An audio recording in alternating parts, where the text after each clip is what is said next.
In September 2019, I had the privilege of flying in the Collings Foundation's 909, a B-17 bomber much like the one my Uncle Tony Suarez served in as a front gunner during World War II. Tragically, this aircraft crashed on the 2nd of October of 2019, taking several lives with it. I would like to share with you what the experience of flying in the 909 was like for me. First thing is a pre-flight briefing. They teach you how to conduct yourself inside the plane. For example, they tell you about your ball cap, turn it around so you can see what's above you and you don't bang your head that way into things. Here we are boarding the plane. You grab onto the frame of the door and you swing yourself in.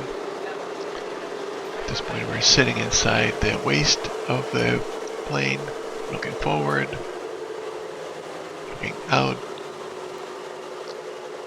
as we taxi. This is the ball turret gunner's station. Inside that ball, that's the flight engineer, that lady moving around up there. She would tell you when to buckle up, when to undo your seatbelt, how to move around.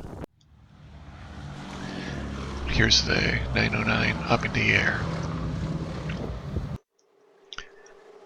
And here we're getting comfortable, taking off.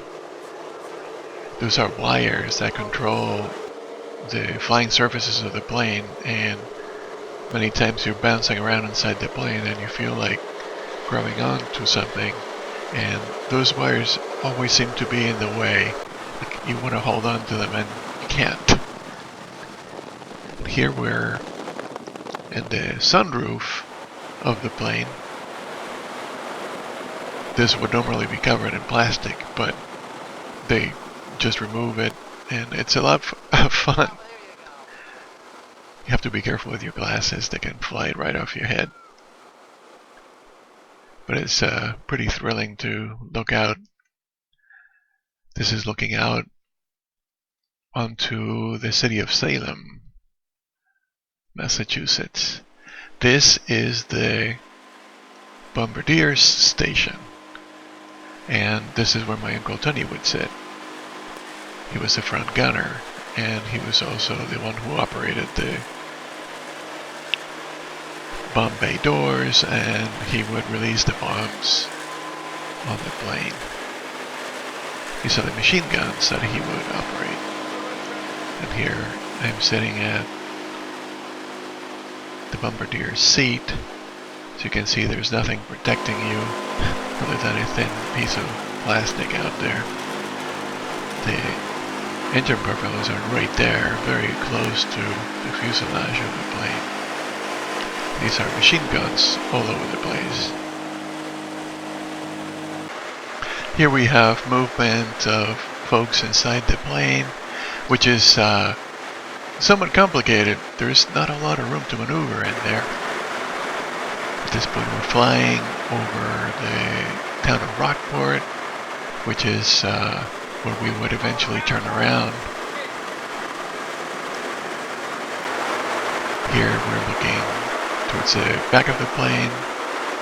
This is the radio room, and those are the bomb racks, which are between the radio room and the pilot station. And here's the plane landing, turning around in front of the crowd. The pilot is very skilled that he could bring that wing almost right over that fence. I'm sure to thrill the people.